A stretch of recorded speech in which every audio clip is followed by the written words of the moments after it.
What's going on, everybody? Welcome to another edition of Renegades Reviews, right here on the Casa D18 Studios channel.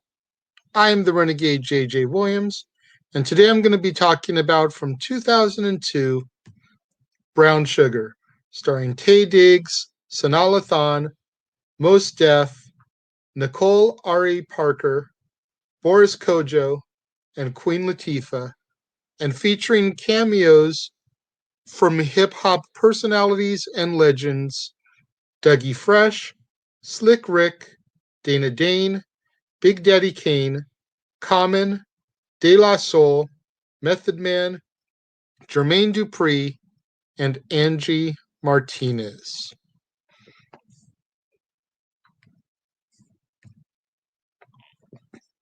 What's going on, everybody? Thank you once again for joining me here on an all-new installment of Renegades Reviews. As I said, today I'm going to be talking about Brown Sugar.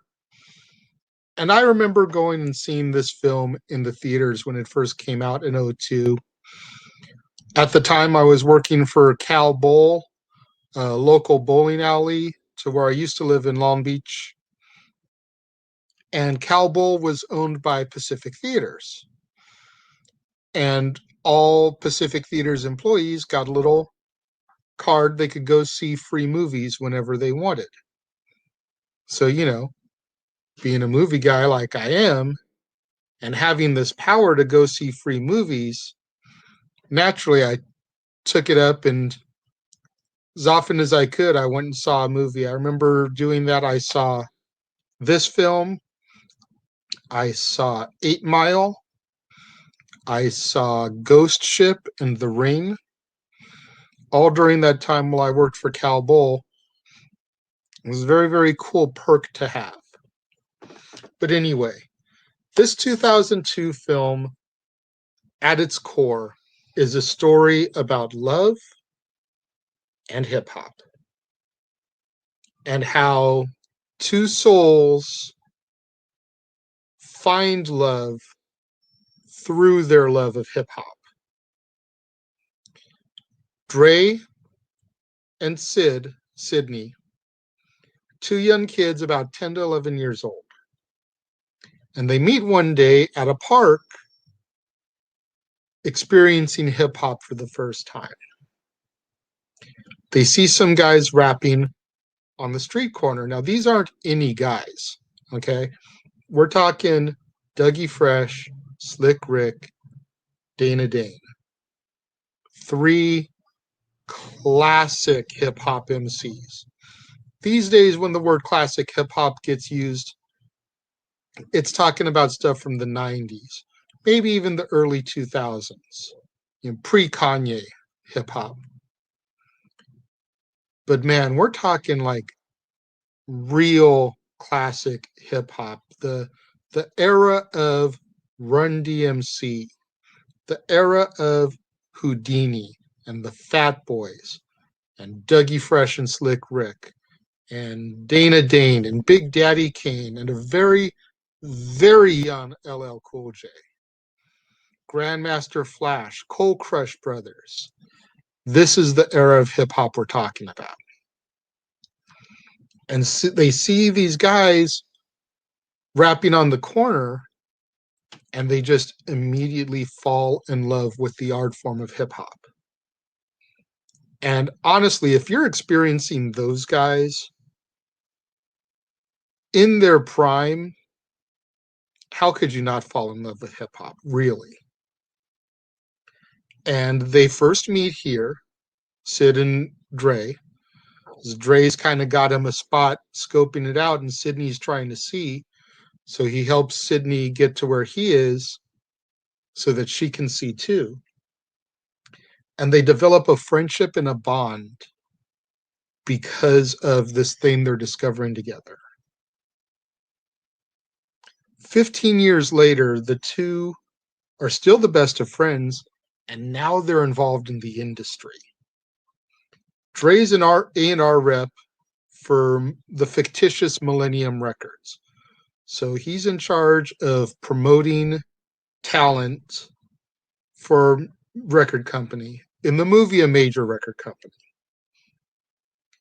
She is now the editor-in-chief of Double XL magazine, which was a real hip-hop magazine in the early 2000s. It was trying to be like a rival to Vibe and The Source. Dre is about to get married to an entertainment attorney named Reese. And this kind of sends Sydney into a bit of a frenzy because she's always had a crush on him, but she's never kind of wanted to take it past their friendship. All of a sudden, Sydney doesn't know how to act around Dre. And when the two share an impromptu kiss on the eve of his wedding, it really casts doubt in his mind. Like, yo, is this really what I want, what I'm ready for? Because I've always kind of had a crush on her too, but never really wanted to cross that line between friendship. Dre ends up getting married. And as he begins to settle into his life, he's kind of faced with a major career decision. Millennium Records has signed, for lack of a better term, a ebony and ivory hip hop act. Black guy and a white guy. And commercially, they know these guys are going to sell because you've got the whole unity thing, a black man and a white man coming together. Talent-wise, they suck. No skill whatsoever. And Dre is forced to choose between promoting these guys who are kind of making a mockery of this art form that he loves so much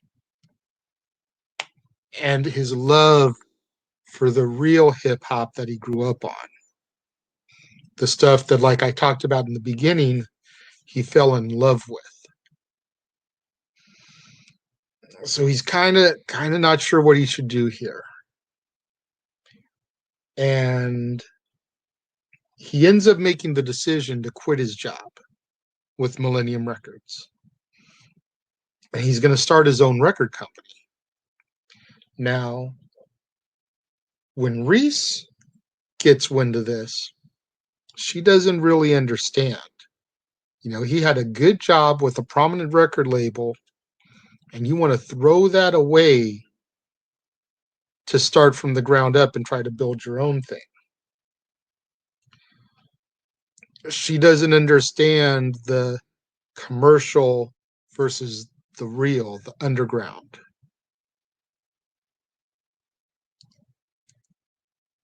And Sydney, of course, having fallen in love to the same hip hop that Dre did,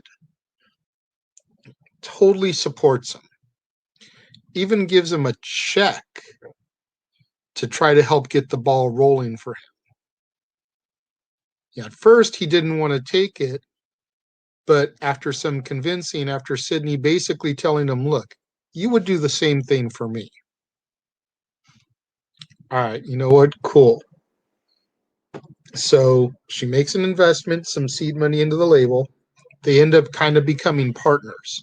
She still has her thing at Double XL, but now she's a financial investor in Dre's label. Of course, this helps bring the two of them even closer together as friends than they already had been. Now they're partners. Reese ends up developing jealousy over the friendship. She feels threatened by Sydney. Meanwhile, Sydney is beginning a relationship with Kelby. Excuse me. I saw the name, but I couldn't see if there was a last name too. So Sydney's beginning a relationship with Kelby, who's an NBA player whom she started dating. And she's kind of digging his vibe, you know, really enjoying where her relationship is going. Dre has Reese, so she can't focus on that. She has to think of herself. and she's enjoying her relationship with Kelby. And when he proposes to her, she accepts. Why wouldn't she? He's a pro basketball player. So they're both very successful in their respective fields. While this is going on, Dre discovers, we'll call him a man around town. So he sees him initially at an open mic night, freestyling, doing some poetry, then discovers that he's a cab driver in the city. Guy's name is Cavi. And I swear to God, the whole movie, they're calling him Cabby. But upon research, his name is Cavi with a V. And he's trying to sign him because he sees the talent in him of the real hip hop, the type of stuff that he grew up with. Cavi is played by Mos Def, which kind of gives you a feel of the type of lyricism that Cavi is bringing in his freestyles. Turmoil begins to ensue, however, because Dre discovers that Reese is having secret meetings with a man from her gym, no less. Dre's able to convince Sydney to go with him to bust her in the act.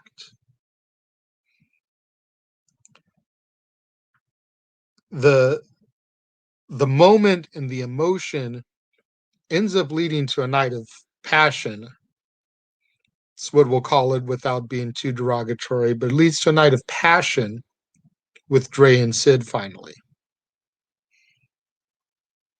As a result of that night of passion, Sydney realizes that she's not ready to marry Kelby. She needs to own up to these feelings for Dre. She breaks off her engagement, and while she's out looking for Dre, she stumbles upon him and Reese sharing a parting hug.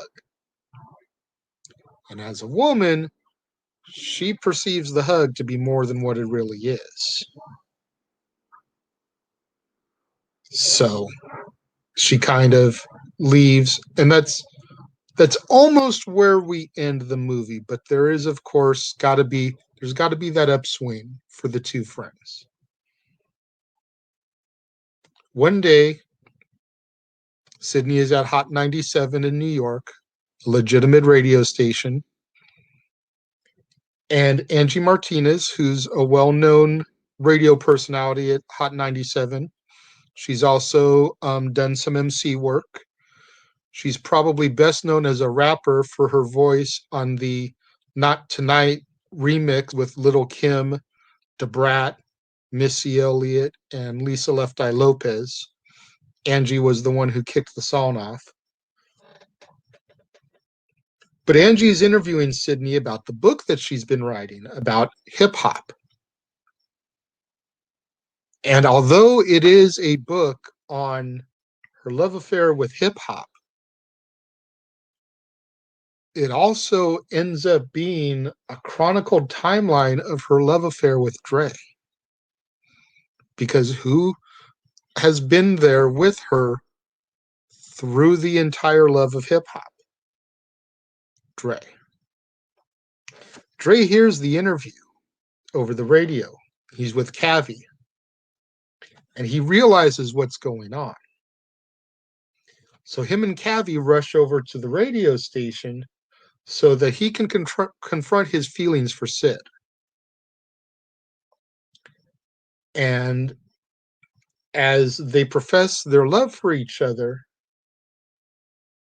the film ends with Cavi's song that he recorded under Dre's own label getting a world premiere on Hot 97, arguably the biggest hip-hop radio station in New York. And we see kids in the park at the exact same park where Sid and Dre first discovered hip-hop. Now they're hearing Cavi's music on the radio, and some of those kids are hearing real hip hop for the first time and falling in love with it as well. So the movie kind of comes full circle with another generation of kids discovering hip hop at the same place Dre and Sydney did at the beginning of the movie. It had been a while since I had seen this movie, if I'm being completely honest with you. I had seen it, like I said at the beginning of the movie. I saw it in theaters when it came out. I'd probably seen it a couple other times when it first was released on home media, after it hit VHS and DVD, following its theatrical run. I forgot how good this movie was, to be completely honest with you. The way they tie the love story through the love of hip hop music is just so wonderfully done. And from the day that I discovered hip hop music when I was younger, I totally get what they did here. And not to knock modern hip hop, but that's why I said the pre-Kanye era, because pretty much everything after I want to say it was Late Registration was his second album. I've never really gotten into any of the modern stuff that came out after that, you know? And that's been probably a good 14, 15 years, give or take. But man, growing up like I did in the 80s, my very first boombox radio, when I was going to the YMCA, I had DJ Jazzy Jeff and the Fresh Prince, He's the DJ, I'm the Rapper cassette tape. These are pre-CDs, kids. But DJ Jazzy Jeff and the Fresh Prince, He's the DJ, I'm the Rapper cassette tape. I had LL Cool J radio cassette tape. I had the Fat Boys Crushin' cassette tape. I had Run-DMC Raising Hell cassette tape. And I had Beastie Boys Licensed to Ill. Those were probably my first hip hop cassettes. And those 5 hip hop albums were my introduction to hip hop, which then, as I delved more into it, you started to get into the Slick Rick and you got into the Grandmaster Flash. And as the 90s progressed, getting into Dr. Dre and Snoop Dogg and Ice Cube and Tupac and Biggie and Mace and the No Limit Army. Some of these guys, I'm sure you guys know who I'm talking about. Others, maybe not. Bone Thugs. I had the cassette tape of Creeping on a Come Up for my boombox. So this movie really relates to me, whereas even though I never had a female with me on my journey through the love of hip hop, I can totally understand the whole falling in love with hip hop and growing with you. Nowadays, hip hop obviously isn't what I listen to that much. I tend to listen more to country, which I know is a complete other end of the spectrum from hip hop. But it's all about finding that hook, that connection that grabs you and reels you in, regardless of what kind of music you listen to. Whether it's hip hop, whether it's rock, metal, country, jazz, Spanish language music, reggae. Find that hook about it that you can relate to and get pulled into the genre. I'm going to give this film 4 out of 5. What do you guys think about Brown Sugar? Let me know. Leave your thoughts in the comment box below. as always, more than willing to discuss and go back and forth with you guys about this. But please let me know what you think about brown sugar. Am I overly praising it? Am I selling it short? Let me know. Let's not forget, as always, to get those hashtags out there in the world. Hashtag Casa D18 Studios, hashtag Renegades Reviews, hashtag Renegade Returns, and of course, the ever popular hashtag Shenanigans. We interrupt this episode of Renegades Reviews for an important announcement about merchandising. Merchandising? What's that? Merchandising. Come, I'll show you. Merchandising, where the real money's made. Make sure you go over to teespring.com/stores/Jeff Meacham Network for all the t-shirts you see here from the West Coast professor, Jeff Meacham himself. You can get shirts for the Jeff Meacham Network, Talk Wrestling, as well as the red and gold Meachamania shirts. And while you're there, don't forget to get your shirts of the Casa D18 Studios Brotherhood, the Dads on Wrestling shirt, the Renegade JJ Williams, Statboy Sports Bar, and the hashtag Statboy Approved shirt. Make sure you go over to teespring.com/stores/Jeff Meacham Network and score your shirts today. Don't forget to do what the commercial just told you. Get out there, support. Buy your Renegade JJ Williams shirt, many colors to choose from. Get you your Dad's Not Always on Wrestling shirt. Get you your shirts for the Stat Boy Sports Bar and your hashtag Stat Boy Approved shirt. I'm actually wearing the original Stat Boy Approved shirt today. This was a very limited run that came out back in the days. I think there was only like 10 of these made that Mikey made for family. This one is not up on the website, but you can get the new model version. Get you your Talk Wrestling shirts, your Meachamania shirts, and of course your official shirt for the Jeff Meacham Network.